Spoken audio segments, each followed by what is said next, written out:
Let's roll. Co-pilot on the passenger side, be so fly.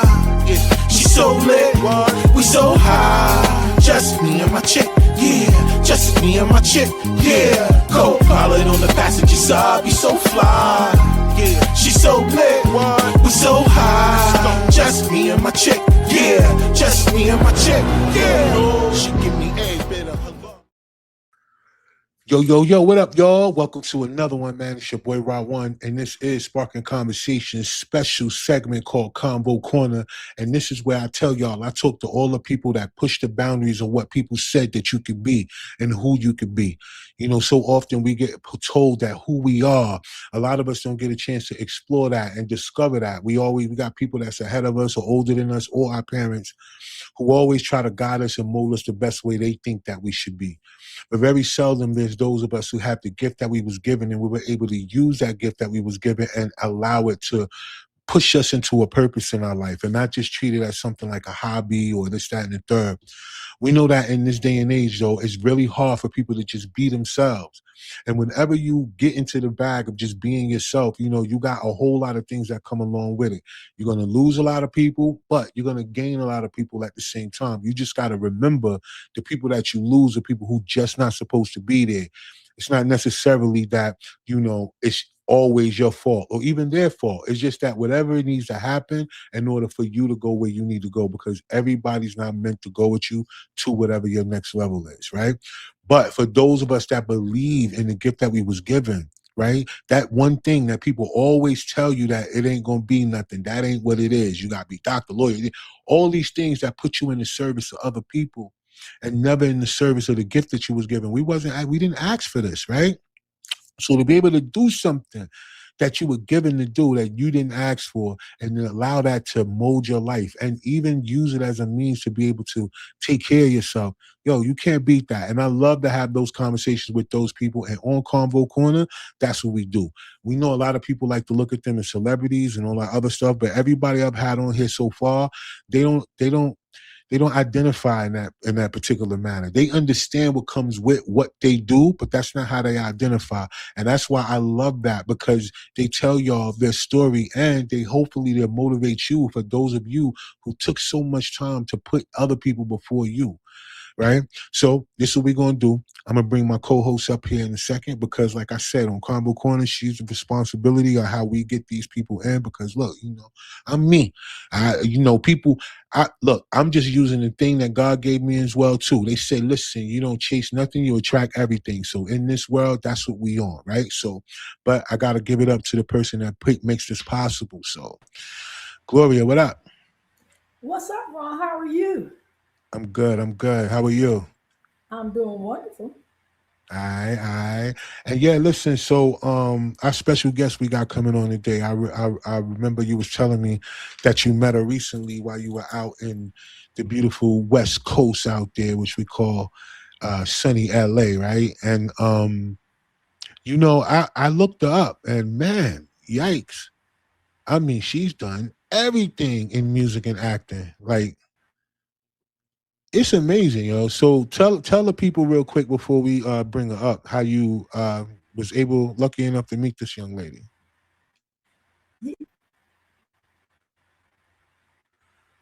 Uh-oh. I think you frozen. Uh-oh. I think you frozen, Glow. Can you hear me? Yes. Okay, there you go. All right. Did you hear anything I said or was you frozen? I can hear you. I can hear you now. I don't know what it was freezing or something. But yeah, Ron, she Latrice Lawrence, she is amazing. And I was at the Enthroned Music Award event in LA last week, and she was there and she performed. And when she got on the stage and opened her mouth, I was blown away. And I was like, I got to get her on the platform. I know she's well known on the West Coast, but we want to introduce her to the East Coast as well. I'm sure some people that know her, but we just want to get her a larger audience because they need to know who she is because she's amazing. And I'm so glad that we were able to have her. Yeah, me too. I Yeah, want I don't know what's going on, but anyway, I'm yeah, I just think glad you that we got her on the platform today. yeah, I think you froze they keep freezing up while you saying, so hopefully, we can make it through. If not, you just might have to jump off and jump back on or whatever, because you know how that go. You know how technology go. And Okay. over here it's storming. And it looked like it's about to storm over here where I'm Yeah, at it's too. storming over So this way too. The weather is kind of hmm so that's probably the what that's weather is not working in our favor today. So hopefully interview without any more interruptions. yeah, we'll get through it. We'll get through it. But listen, without further ado, we might as well bring the guest of honor up real quick and let's get into her world. Let's see. Latrice, what's up? Hi, how are you? Hey, Hello, hello, Latrice. hello. Hi. Hi, hi. So happy to have you on So the platform today. yeah, Thank yeah, you. I'm happy to be here. yeah, definitely an honor to meet you. And I was saying this a little while ago about, I did my research on you, and it was just such a long resume, right? That you've Wow. done so much, right? And I'm really looking forward to this conversation because I know based on whatever you're going to say, it's going to inspire a lot of people because, between acting and even on the stage, like you blessed the stage with some of the greats. Even the films that you've been in, it's been like those like classics, right? And you're still Thank moving and you. you're still shaking, right? So let's do this for the people who may not know you. Just introduce yourself to the audience and then just let them know from your point of view who Latrice Lawrence is. Well, hi, everyone. Um, I just want to say that I'm really honored to be here.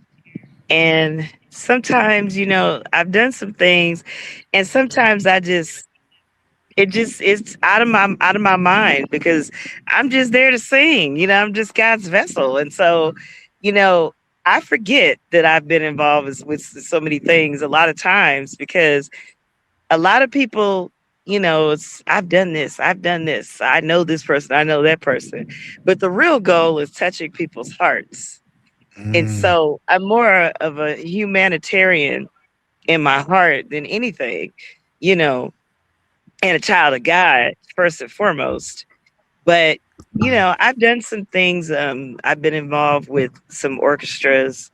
Um, I've been involved with the San Bernardino Orchestra, the Southeast Symphony, and for the last 4 years, I've been involved with the Afro American Chamber Society Orchestra, and that is through Janice White.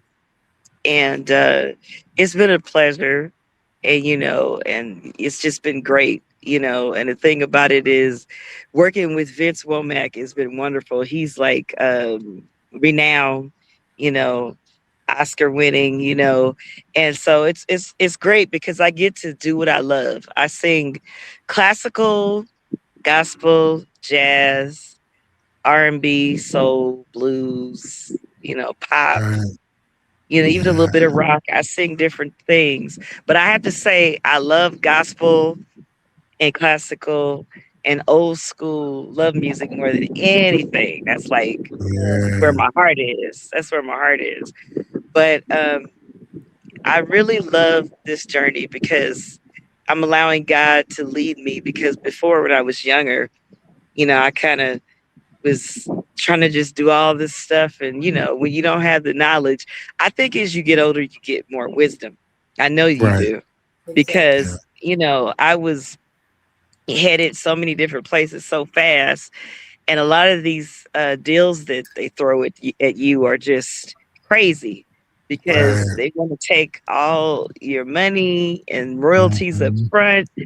And you look around, you're paying for lawyers, studio time, and you're paying for Managers, touring, managers, your own clothes and jewelry and food. makeup artists and hair. So you're paying for all this stuff and you don't know it, then Right. you're in trouble. So this is where people get into trouble, not looking at the fine print. So I thought about it the other day, and I had an experience called me and offered me a deal. And at the time I refused to do anything R&B. It was just gospel and that was it. Right. And I look back at it and I'm like, I can't believe I told that man no. But looking at all the things that I've seen, Mm, I think that's the reason why. And I've walked mm, away from some situations because I was either under poor management or in a situation that wasn't good. And I had my dad there and my family there to really just, and God giving me that gut feeling. Then when I married my husband, he started getting involved and was like, "You better not sign that." So right. it's like, I've seen a lot of things, but I am grateful because I have sung backgrounds for people like Barbara Streisand, um, Mm, went to Marcellus at the Hollywood Bowl. mm, I was fortunate to work with Barbara on her Timeless tour in 2000. And it was incredible, and she right. just was in front of us in her jeans and Birkenstocks, and she was Barbara, but she was so down to earth. Mhm. But she sounded Right. like the album, and so I was trying not to get into a fan behavior because I wanted to say, Yeah. "Oh my God," I because I know, had loved her right? my whole life since I was a little kid. But Right. you know, she's a class act, and so I said if I could just do that, be humble, be a class act, but still maintain my profession, my professionalism, and then just be a vessel. Then that's what Right. all I need, And so Yeah. it's interesting because I was on a journey and doing basically gospel, and I ran Right. into Andre Pittman, and we were working with the same, artist, and we were doing a gig for KJLH, and that's how we Mm, connected. And we started out as comrades and friends. And he started building a business. He had worked with Motown. He had worked at Warner Brothers Film, and right. so he'd been exposed to a lot of things since he was in his teens, working for them as an intern. Then he got hired permanently, and he'd been exposed to people all over, working with all kinds of Right. people, working on The Bodyguard, so forth. So he ran into me and he said, I think I need to help you with your career. I was like, you think? And he was like, yeah, I think I need to help you with your career. So I started doing these things for KJLH, these events, KJLH Radio, which is owned by Stevie Wonder. And Wow. then all of a sudden, different things started opening up. And then the next thing I know, I'm performing everywhere, and then I'm doing my classical, I'm singing in the classical world as well. And Right. I look up and he's like, I'm going to start my own label. I'm tired of the way these industry, people run these labels. I'm going to start my own label. So he starts his own label, Enthroned um, Records Entertainment LLC, and he gets connected with the Climax Corporation and lands a album deal with Universal Music Group in Wow. LA. And the thing that's crazy is that we got on the album with Tito Puente Jr. and with some other artists, Climax, Stephanie Angelini, just to name a few. And I had Wow. 2 songs on there, Moonlight Chaser and Lonely. And they played Lonely on the radio at KJLH before. So it was interesting because I got on there, and the thing was so interesting is that literally it was 2 days before the shutdown in Oh, 2000. When the shutdown happened, oh, wow. 2020. You Yes. Yeah, remember when yeah, it yeah, happened? yeah. Okay, so it was in March. It was like maybe the 10th or the 11th, and then the shutdown happened on the 12th. And so the music got in just in time, and then everything in the Mm, world just shut down. So basically, the music was out there. We were playing it, and iHeart had favorited Moonlight Chaser. mm. And the crazy thing is that I ended up getting a BMA for it, a Black Music Award from the Black Award. Music Mm, Association. Yeah, Wow. that also that year gave Cy Smith an award. She's wow. amazing. and I got the award for Moonlight Chaser. And so it was just something that was amazing because here we are, all of us all over the world are stuck in the house and people are playing my music and I'm going on the Right. live singing and Right. encouraging people to hang on and to Right. pray for those who have COVID. And I was just singing and encouraging them. And people were Wow. zelling me and sending me Venmo Yeah. and this and that, Cash App. And I did it I started it out basically as a labor of love. And Yeah. so it became the Latrice Lawrence show when I was doing these regular shows online. And Yeah. so, a lot of people were popping in. And a lot of people were popping in and looking. And the person I noticed that was looking was people like Gerald Albright and people Wow. like that. And and I was shocked. I was like, what? And so other people started doing the lives too and started performing online as well.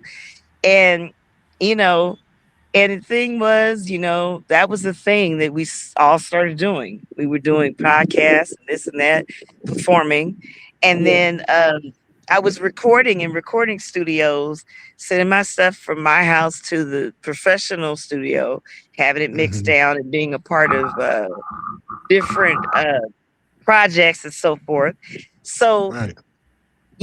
That's how I started with Enthroned. And so Right. we started rolling in that direction. And then by 2021, he had a deal with Universal Music Group UK Wow.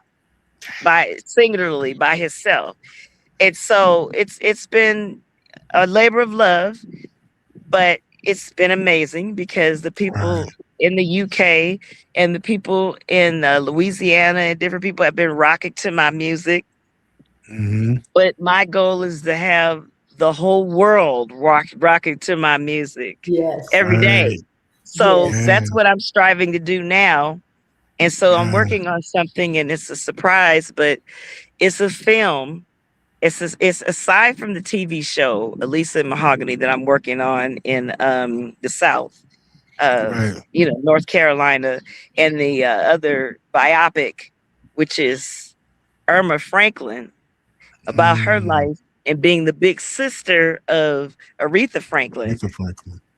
I am excited because I'm actually going to be doing a film talking about my life and some things I've gone through personally in relation to my career and then Right. and involving my health. And I'm going to be doing that August the 26th. And I'm just crossing my fingers because I'm hoping that it will lead to a book. So I got some Yeah. serious things going on right now. And then working on an album. We're almost quite there. We're almost there to be Right. available next year, 2027. But I have a song out now that's called Right. Nothing Without You. And Gloria was there at the fifth. Yes.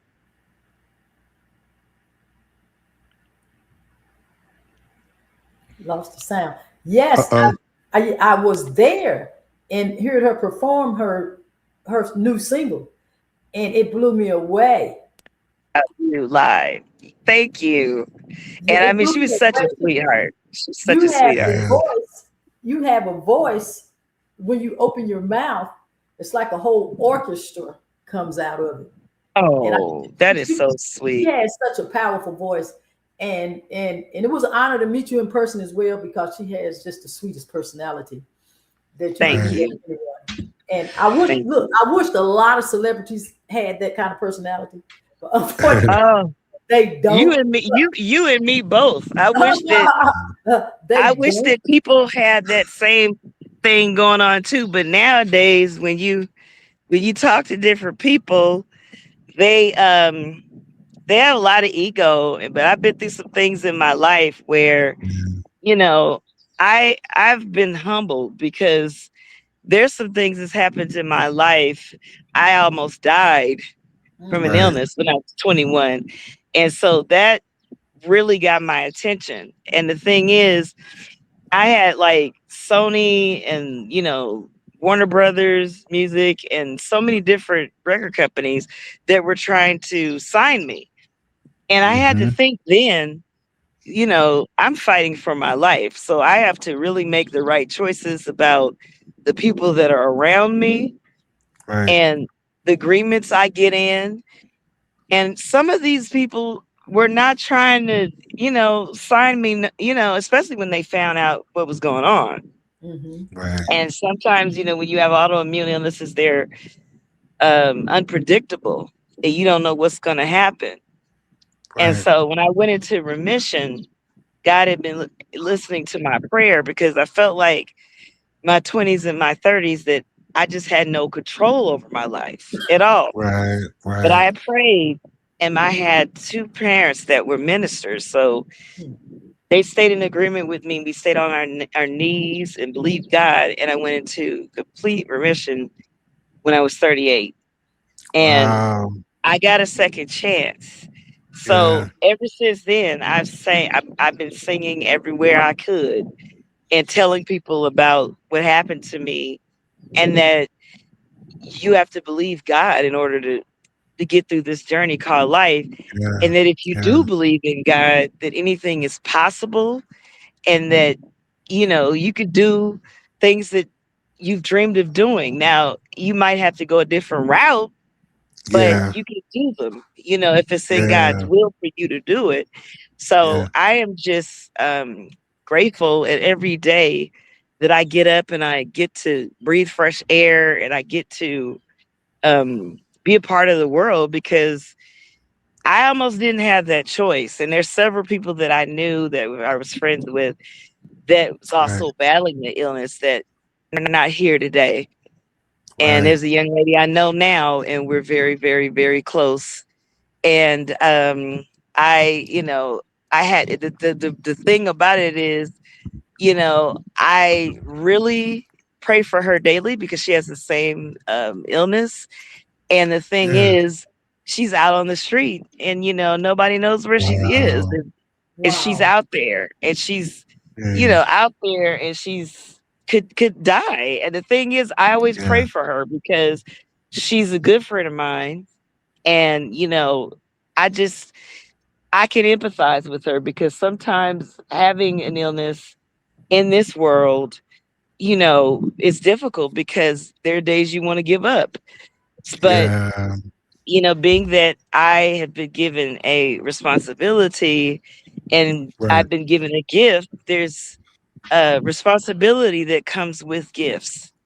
Yeah. And you can't just do what you want to do. Everybody's just right now they're out there singing about anything and showing Right. off the singing and basically saying, okay, it's all about the money. That's Yeah. all it is for me. And I can just say and act to do whatever I want, but there's consequences for that. And people are looking at you. Mm. And you have to be more responsible to be a better person. So I think that's been my aim, to be a better person and Right. just not just be singing about something, but able to stand by what I sing. Right. Yeah. And so that's pretty much what I've been doing with the gift that God gave me. Yeah. But this is a good thing I wanted to ask because a lot of times in our community, right, there's not a lot of Hmm. us who gravitate to classical music. I thought that was really interesting about your story, right? Because we understand classical music for most people that don't really know the genre. They only think about the instrumentation part, the instrumental part rather of what that is entailed, but not so much where the vocal come in, right? Because some people, I think they might go to operas and I think they have orchestras playing behind, opera singers and different things like that. But classical music, and for you to be a person that sings classical, I just think that that's a skill in our community that is not touched on a lot, and people don't speak about it. And it's not one of those that people gravitate to, because you're right. Nowadays, if you have a gift of singing, most people trying to go with whatever they feel like will get them the most recognition, which would be, R&B, but not even in the sense of singing R&B, like you said, from a love perspective. They just speak on it from, whatever's going on. You know what I'm saying? Shaking, popping, Yes. sucking, and all that other stuff, right? Yes. So it's Right.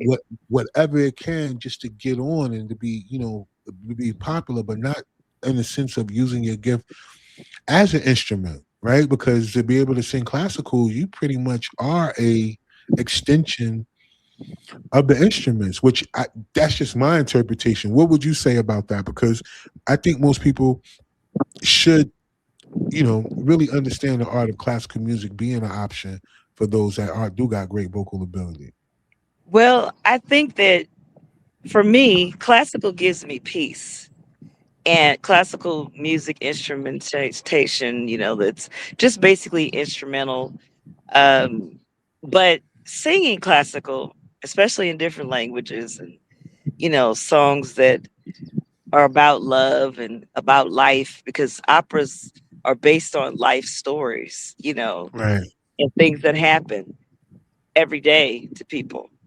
And I think that really, when I sing opera, it's like drinking water, breathing air. It's a part of me. And the thing about it is, Mm, I love to interpret it, and in my own way, and incorporate soulfulness into it. You know, yeah. and there's a thing that, there's a difference between anointing and just singing. And I believe that my Amen. mom was a singer, and she was anointed, and she brought forth the word. And I believe I was in her stomach when she was doing most of it. So I think she passed some gifts along to me, and I'm grateful for that. And I take it with me wherever I go. And whenever I sing classical, whether it be spirituals or in another language or for an opera itself, I take Yeah. pride in it because it's important, and it just, a lot of people think this is a Caucasian field, but there were black Exactly. people in the field singing about their struggles, Negro Mm, spirituals, which pour into the blues. And yeah. and that's all these things are connected. We Mm, can do all genres of music. These are Yes. gifts that was born inside of us. We have right. an African lineage that we have music within our bones, with whether it be interpretive dance, the arts, or singing. And Yeah. so I really appreciate classical, and the people that helped me to appreciate classical was people like Leontine Price. Um, you know, there's another woman that I really love, Kathleen Battle, and Jesse Norman, Marian Anderson. These are people that were amazing. And I also love Maria Callas. She's one of my favorite mezzos. But I have to, and Frederica van Stad. But out of all of them, I have to say that Madame Leontine Price is probably my favorite out of all of them, because she sung for the United Negro Fund years ago, back in the 70s. And she did a United Negro Fund commercial. And I looked at my mom.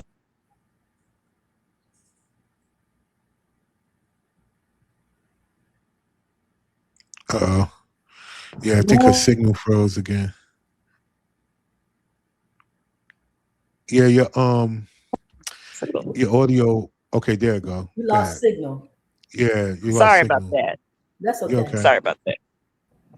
So what I said was, when I saw that commercial with Mm, Leontine Price for the United Negro Fund, I said, "Mommy, I want to be just like that. I want to sing like her." And she said, "You can do that. You can do anything you want to do." And she always encouraged me. And so I got into acting and doing singing, singing at the mhm. Wilshire Ebell Theater, being in Christmas in the Eyes of a Child, and singing in the talent shows. And I was attending. Dublin Elementary School at the time, and Aileen Woodson was the principal. And she was a woman of excellence, and she had very intelligent, um, and she was very, very astute, and she just was a classy African American woman. And so this is what she did. She arranged for us to go see um, Lena Horne, Sophisticated Mm. Lady. And that was the most amazing show. She came out in this turquoise gown, and it was just beautiful. It was at the Wilshire E. Bell. And she was fantastic. And I think Quincy Jones was one of the people who arranged it alongside some other people. Wow.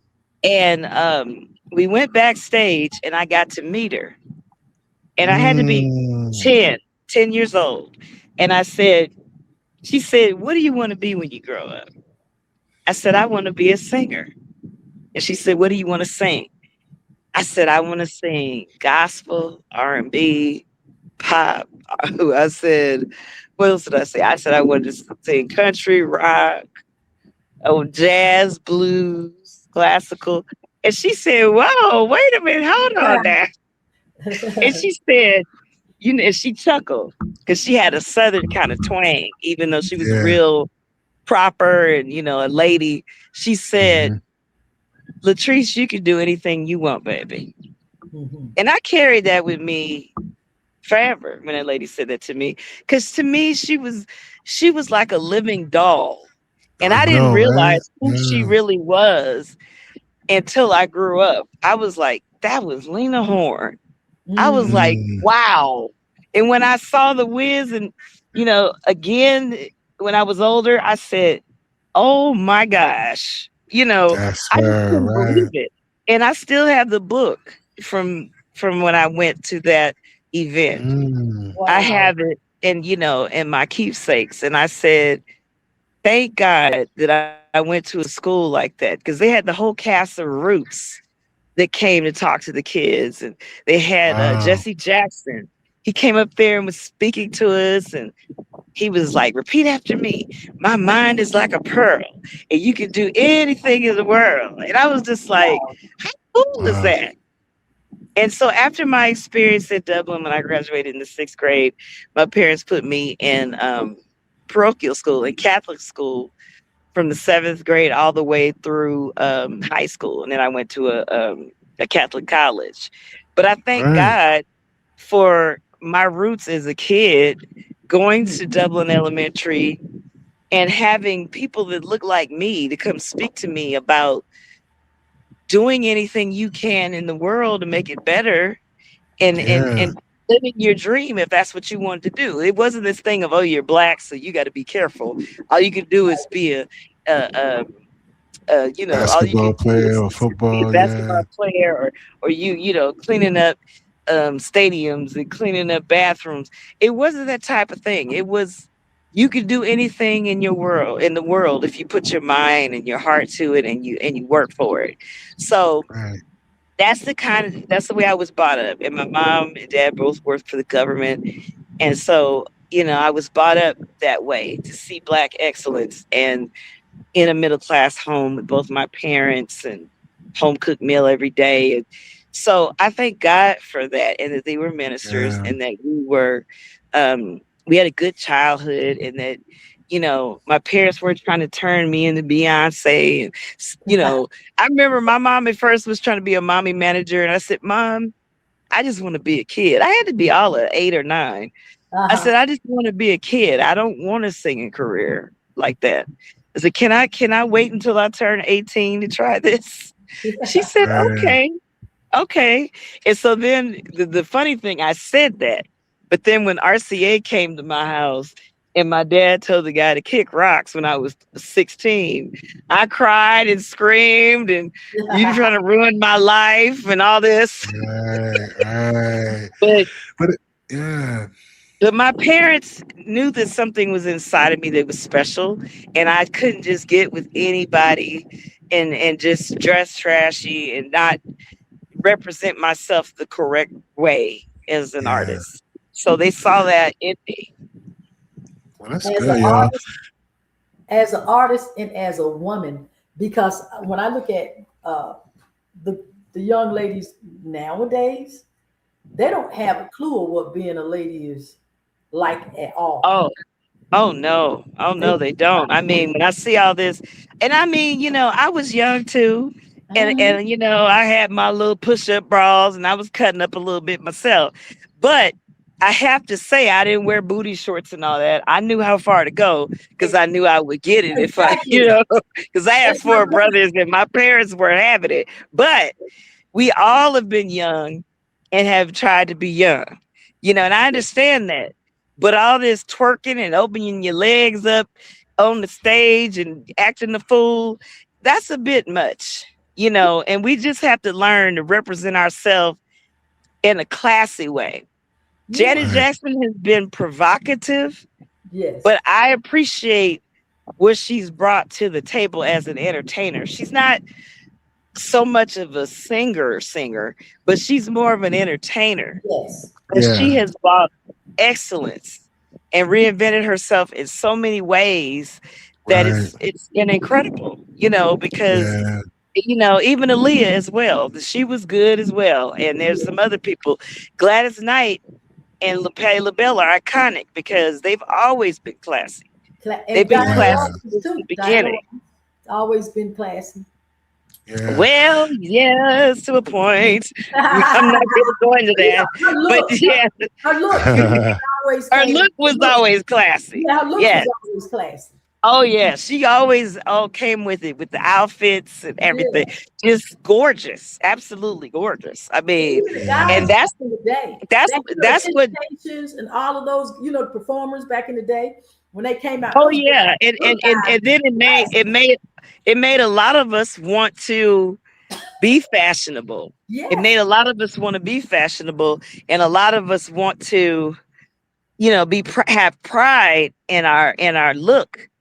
Because if you think about Mahogany, that movie, that's one of my favorites. mine too. And she was a designer. It wasn't just a performer. She was, she was a model, but she was a designer. And Right. so Exactly. it was like, yeah, we could be models and designers too.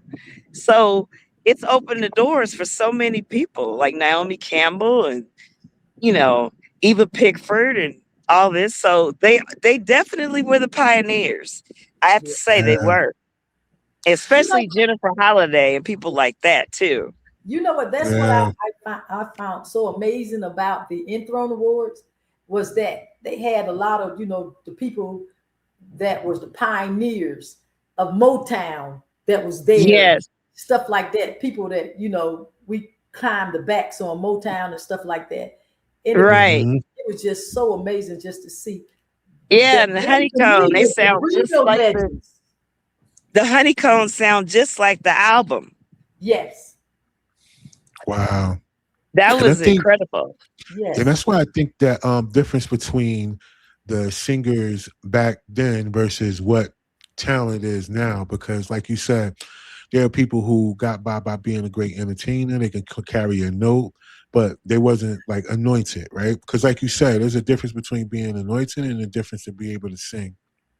Oh yeah. I can, and I think there's a lot of people who have been able to get where they got by being great entertainers. But the thing I like about people like you that use your voice as an instrument is because you guys are so versatile in how you can deliver that gift, right? It's certain people that can only sing certain things. Like when we talk Yes. about Janet, right? Janet she has an amazing catalog, but there are certain records that people wouldn't want to hear from her, right? Oh And yeah.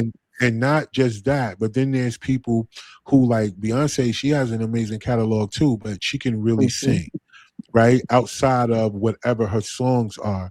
So, Right. but the thing about people like you and those other people is that y'all came up at a time where it wasn't so many tricks in the studio to make a person Oh sound yeah. No, good, you had to either right? get in there and do it or hey, that And was then it. and then I remember like just studying how you guys recorded before the 90s. they used to use reel to reel. So Yes. you couldn't, it was no such thing as punching in and all that other stuff. Like you had to Oh no, sing you had to do it. You top had to to do the bottom takes. each And you have to track, do it all over. If you made a mistake, you'd have to go back. do the whole And thing I over. remember those times. And I started recording when I was like 16 or 17. And I Right. remember there was a small label that wanted to sign me. And I remember it was one of those kind of like it was like a kind of like a Gloria Estefan feel, but it had a Mm, pop sound to it. And I remember it. And the thing is, it was fun, but it was a lot of work because you're right. It wasn't a thing of, oh, we can go back and just fix this area up. You had to go do the whole phrase all over again, the whole phrase all over again, the whole thing, yeah, whole the whole thing. section again. And so it definitely was no joke. I remember the reel to reel. I remember when they had the Mhm. VHS tapes. Yeah, the It's ADAT. been a Yeah, lot of things that they've done, in the ADAT. No, I remember all that yeah, too. And so yeah. now it's a little bit, it's not as hard as it was before, but True. I still go in there and try to work hard and give it my best because Yeah, you guys got you unlimited want your tracks now. best. Huh? Yeah.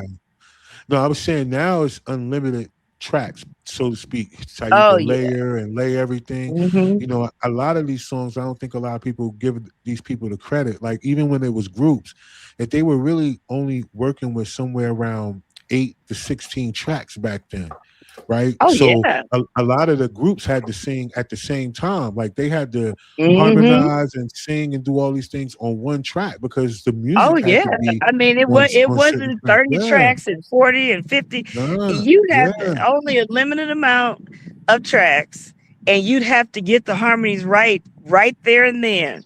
And they'd have the ooh wee singers in the background, like mhm, around Ray Charles's time. true. The ooh Johnny singers, that's what the old Johnny singers, that's what they Yes. were called. And they'd have to come in there and do their thing. Like they like night and day, night and day. And they'd have Yeah, night and day. They have to come in there and do all their parts. But listen, Ray was so bad, he went in there and did them himself when the women wouldn't yep, act it right. So I mean, exactly, it was some talented people back there. Yeah. exactly. And they did a And and lot of and, th- hard work. and that's the Yes, thing that I think separates it is because the way that things had to be done, like whenever you had to get in there and be really serious. You couldn't play in the studio.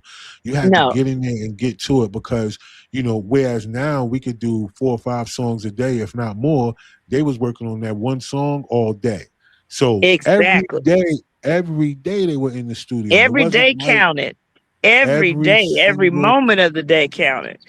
And so Mhm. they would be in there and it would be rough. Aretha Franklin and them, they really recorded. It was hard work. So I appreciate people like that who laid down the foundation for us yes, and and that was acting in movies and singing too and a lot of work.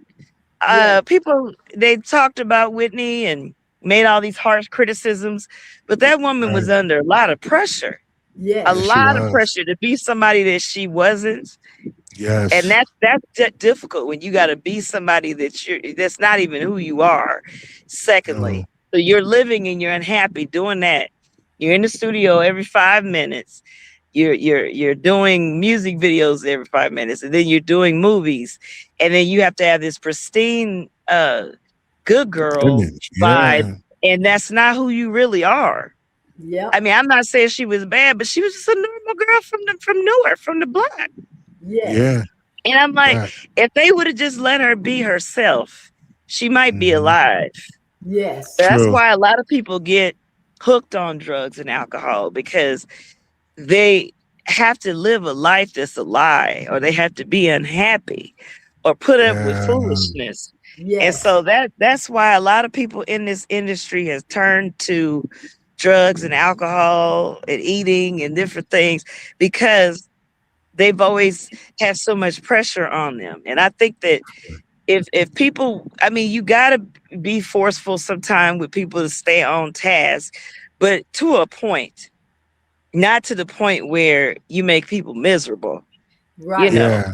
And so a lot of people that's having these health problems is because they were under lots of pressure, and drugs and alcohol was the only way they could ease that. And No sleep too. and no Hmm. sleep. And so people like Judy Garland had pills to go to sleep, pills to Yeah. wake up. Same with Marilyn Monroe. Yes. Pills for anxiety, pills for this, pills for dieting. And after a while, her heart just went out, Judy Garland. And she was young. Yeah. She wasn't old. She had to be in her early 40s or something like that. That's Mhm. insane. Yes. That's crazy. Right. So it's like, Yeah. the pressures that people have to go through. It's not, I remember my niece told me, I don't want to sing. She was like, I seen what you've gone through and other people, and it's just not worth it. And then a lot of these people singing for people like Bad Boy and never getting any money. And I remember recently he released the rights to their music, so now they have the rights Yeah. to their music. But Yeah. he had their music when it was booming at the beginning, when all the Mhm. money Yeah. was flowing in. So when you deal with deceptive people and you go through something like that, it'll make you think twice to sign another contract. No, So for real. you really have to pray your way through this journey. And But I everybody think that's that's. not signed with a big company doesn't mean they Hmm. didn't have the opportunity. Sometimes No, it's that's a choice true. That is because they true. didn't want to be taken advantage of, or Yeah. they just didn't want to take that risk. But then there's people who have been exposed to big labels and they're broke now Yes. after Yeah. all that fame and fortune. Yeah. So it's a catch-22 in this business. Yeah. A lot of it is mental though, because you gotta think about it. Whenever you have a solid foundation where you don't have to compromise for money, then I think people are easier to have that type of choice where they feel like that's their only way out. It's almost like the military, right? That's how the record Mhm. industry and the film industry is. It's like the military. You see all these people saying, "Yo, I was over here in the military. I came back. I got a car and all this." But then, whenever you think about it, there's a whole bunch of people that went to the military and then they ain't never make it back. They went to one deployment and they ain't never make it back. They was in the military for not even no longer than 2 years, and now they not living anymore, right? So it's that thing. It's like people have whatever the reason for them to get out of their situation. So many people are running from whatever it is that they're dealing with every day. And a lot of times, Oh for yeah. those of us like us, like had those record deals and all those other things, you know, they just saw a way out. They didn't think about it. They saw that little bit of money was going to give you up front and what that could do, and they did it. And you're right. That's because of our communities, the way that we maneuver, like, the people before us, the way that they maneuvered when it came to us. They didn't do it like other people did, right? Because think about this. I was looking at Motown. I studied a little bit about them, right? And I was thinking about the Funk Brothers. Is that what they was called? Oh yeah. The Funk Brothers. Okay. So Yeah. whenever I watched the history on them or did the documentary on them, I realized that they were responsible for every hit that came out of Motown as far as who they were. They were jazz players, but they would come in and be studio session players and they would play the music, right?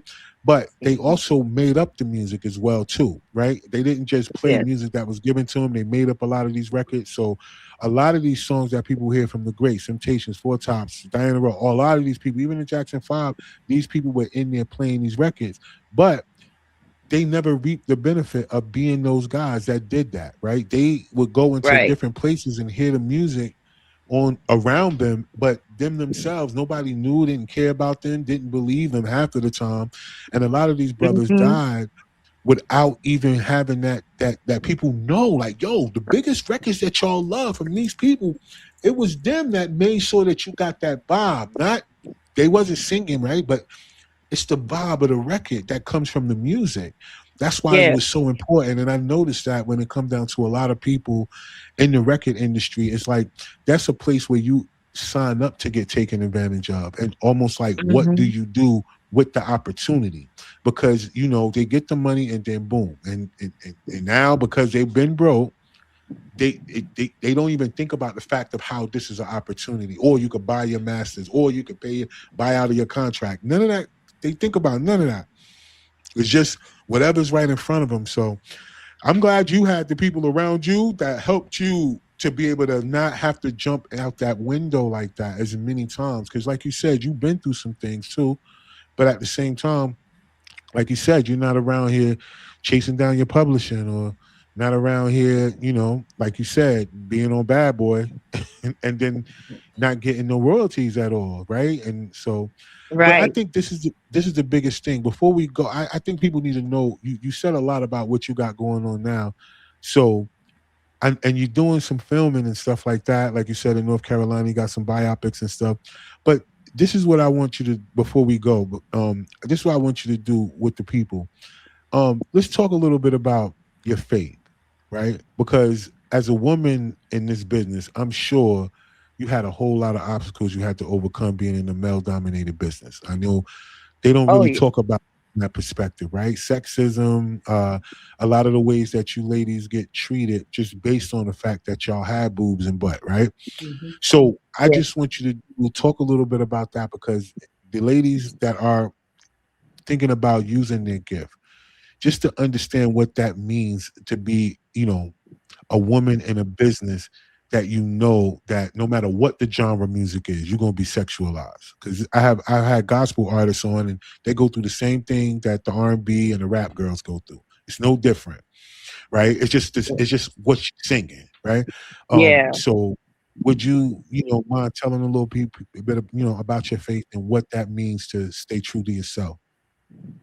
I remember, well, again, my mom and dad were ministers. I remember when I was at Mount St. Mary's College, I was at the campus near USC, and I met a lot of Kappas, um, a lot of guys that were fraternity guys that were from Kappa Alpha Psi fraternity. And some of them to this day are some of my greatest friends. And at the time, David Smith and this other gentleman, Montel Jordan, who you all know, this Right. is singer. Yeah. This is how we do it. He was online and was friends with John Singleton. They pledged together. The John Singleton, the filmmaker Director. Hmm. and director. And I remember when I met him, I was 19, and we got close. And we used to like sometimes just sit and have talks and be talking at 1, 2 in the morning, just sitting up talking about what he wanted to do with his life and the kind of movies he wanted to make and this and that. And he talked about how people would talk about, oh, that's a pipe dream. That ain't gonna happen to you. And blah, blah, blah. And they would discourage him. And I'm like, you got this. You could do it. And so he blew up. And when he blew up, that's when I was ill. So I could not do it at the time, and get involved with things at the time. But I remember he was one of the only ones that didn't sexualize me and treat me funny. He was good to me and Mm, he was respectful. And years later, I ran into him again. I was working with a director, a conductor of an orchestra, and his name is Anthony Parther, and he introduced me to Jeff Russo, who does all kind of soundtracks like Cape Fear and things for FX and different movies and things. So he was basically taking care of the soundtrack for Snowfall, and so I was able to sing on the Snowfall soundtrack, and so that was really really cool. But right. I've been in some situations where I have worked with some people, some of the people from Warner Brothers, and I'm not going to get into names, but I will say I've had people come at me and say, "Hell, why don't you hit this weed with me?" And I'm like, "You better go on with that mess." Right. I was straight up. I was like, "No," and get out of my face. And then they're like, "Let's have a little party." 3 men looking at me like I'm a piece of chicken or steak. And I was Hmm. like a size 8 or whatever. I was tiny at the time. Mhm. And they were really, I was uncomfortable. And I was like, you know what? I'm about to leave. And I Mhm. said, I'm about to leave. Do I need to bring my brothers up here to the studio with me? Mhm. Does somebody need a Mm, whooping? I would have to go there because a lot of times it would be disrespect. I mean, from anybody from, like labels, different promoters. There was this guy, and I was auditioning for this thing for Stevie Wonder once. He was just like, well, what's wrong? Were you molested before or raped? Or why don't you want to do anything? I just don't want to do anything. Because at the time I was celibate. I was like, I don't want to do anything because I don't want to do it because I'm committed to God. And that's where I'm at. So you need to stop. Aren't you committed to God? You go to church and you're an instrumentalist. I thought you would have decency yourself. And I mean, the stuff that was coming out this man's mouth. And I auditioned and pretty much thought I had got it. But he was like, well, sometimes you got to get to give. I mean, to give to get. And I'm like, you know what? Then forget it. You keep it there. Because if I got to do all that to be a part of this, then okay, I don't need it. So I've had that treatment. And, you know, and then in the industry, as a woman, you learn very quickly not to come in talking about what you learned in college with music. You just lay in the cut and kind of like watch things, and you're quiet, because if you work with some people or you get in an opportunity where you work with someone from Earth, Wind and Fire or somebody that's been in the business for years, you know it's better to hush. Right. And you just speak when spoken to. And then, you know, they may open up a door and say, hey, we want somebody. I mean, I have a song I'm trying to do for Saida Garrett or whatever. What's your thoughts on this harmony? And blah, blah, blah. What's your thoughts on this and that? And that happened to me. And I was just in the right place at the right time. And then we look around and we creating a song for Saida Garrett. That type of situation. But sometimes you have to be quiet and lay in the cut. You can't be like, oh, I know this and I know that. It doesn't matter what you know. You have to just kind of like lay back in the cut and not say anything. And you know, and be humble and just kind of just experience. There are times you're gonna have directors that don't want you to have a voice, and they'll tell the men, oh yeah, you sing any kind of way you want, just do what you want. But you pipe down. Don't hit any those notes and whistling notes and this or that. They'll go there. And you're like, wait a minute, what is this about? So you deal with sexism and everything else. People will try to put you in a box. They'll size you up and say and act like you from the ghetto and you're not. I had to tell this one lady I was working with in a choral situation. I was like, I might have a couple of tattoos, but I'm not ghetto. I said, I grew up in the suburbs my whole life, and I studied classical, and I went to school with white people. So I don't know what made you think I was ghetto, but I'm not. At 3 degree. I had to check her because people will put you in a box and will act like they're better than you and look down at you. And you have to, you know, keep your cool. You don't lose your cool, but you have to maintain your professionalism and know who you are, whose you are, and a lot of times pray your way through situations because, you know, they'll stick you in a box and try you. And so, you know, now it's like I pray about everything. And when I see somebody's getting ready to act a fool or whatever, I just start praying under my breath.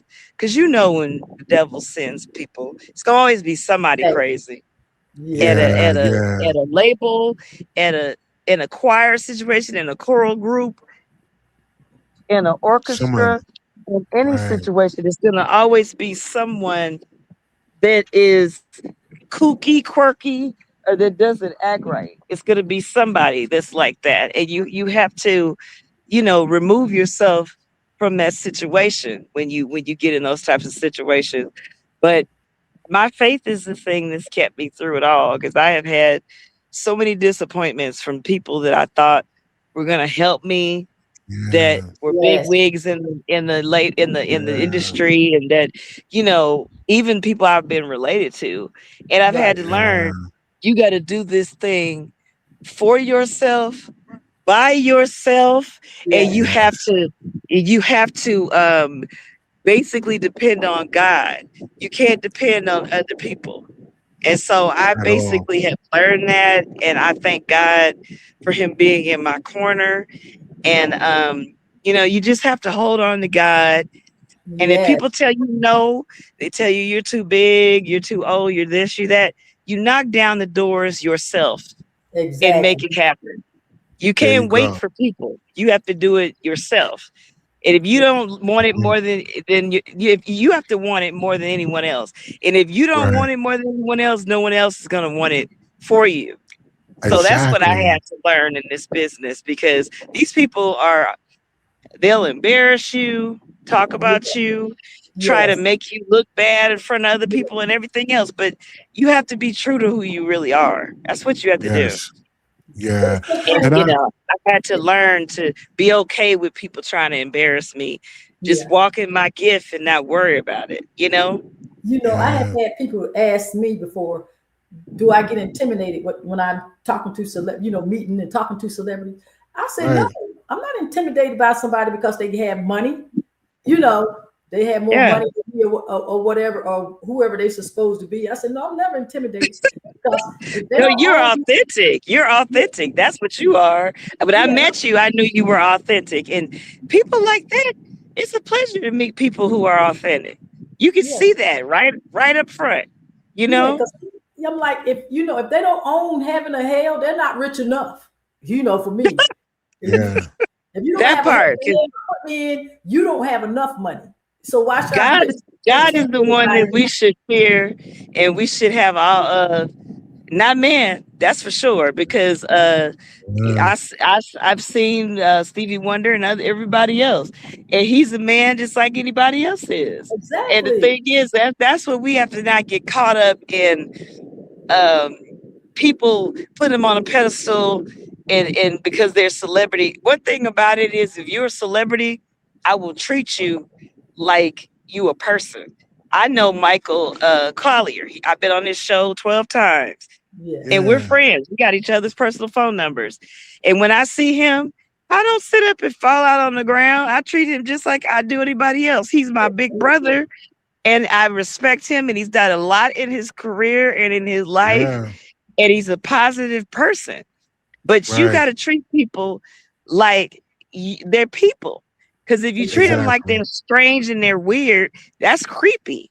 That's Yes. I mean, true. That's when I true. text Shirley Clark or talk to her, she's an amazing human being, but she's He a is. legendary member and has been for 55 years with the Honeycomb. And Yes. Right. she's married to a major Earth, Wind, and Fire player, Verdi White.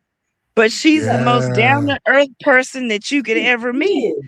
But you can't be coming in her like you thirsty either, though. Yes. Because if you come to her Exactly. thirsty, people don't want to be bothered with that kind of behavior. I mean, Exactly. who True. does? Nah, you're I know right. people that are very wealthy, but you definitely can't come to them all greedy and thirsty, because they'll be like, well, what's wrong with, you know, I had a friend and he was dealing with color purple, and I bought an outside friend to dinner with all of us. And he said, why did you bring her with us? She was thirsty. I said, oh, please forgive me. I didn't know she was gonna act a fool like that. Please don't be mad at me. She showed her Yeah. behind. She was Wow. like, you knew somebody that was on the board of Color Purple and you didn't get in it? I said, girl, I had just got married. No, I did not get in it. I was like, at that time, being married and focusing on my marriage was the most important thing to me, because I had just That's got cool. married pretty much. Right. And so I was like, Right. my mama said, girl, you better stay at home with your husband. There'll be other opportunities. Well, And Yes. she look, was right.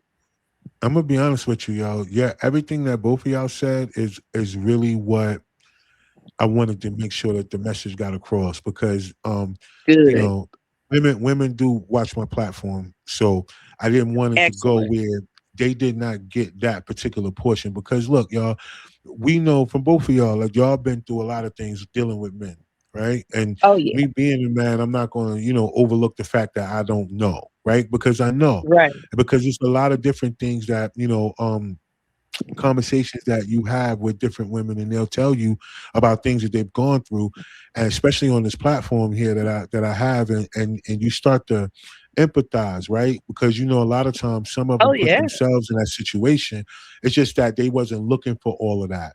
And I think that's Well, the yeah. biggest part that you guys have said Yeah. that, And then the bad be part prepared is for. that you could, excuse me, I'm sorry about that. No, go ahead. Yeah, you're right. You're right. You're absolutely correct. Yes, everything you're saying is the truth, because you could go into a situation where you're just being professional, and then you go in a situation where the door is locked, and you're by yourself with a person of power, and you're sitting there like, wait a minute, what's going on? Wait, what's happening here?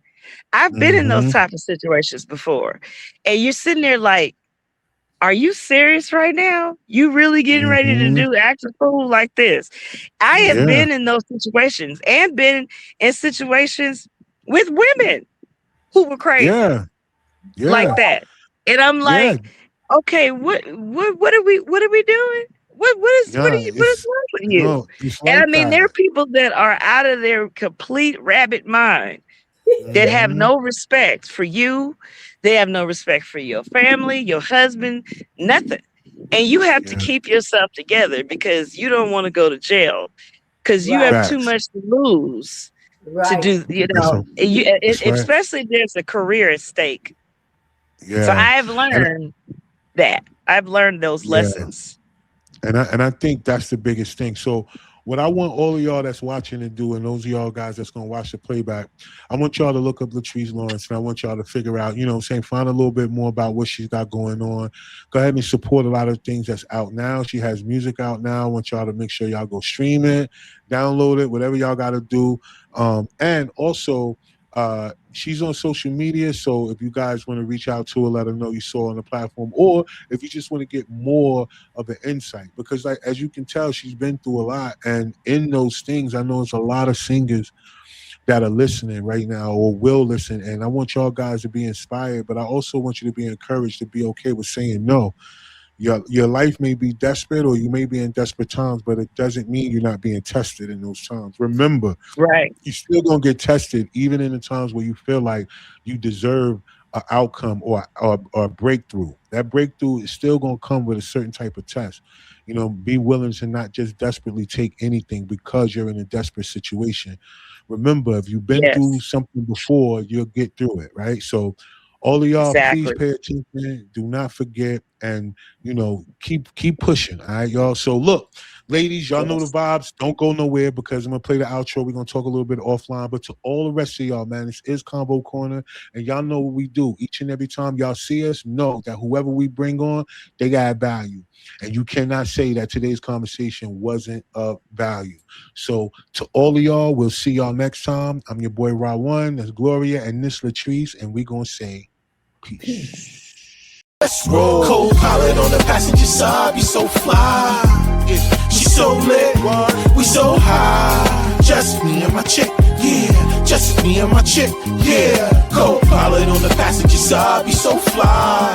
Yeah, she so lit, we so high. Just me and my chick, yeah. Just me and my chick, yeah. She give me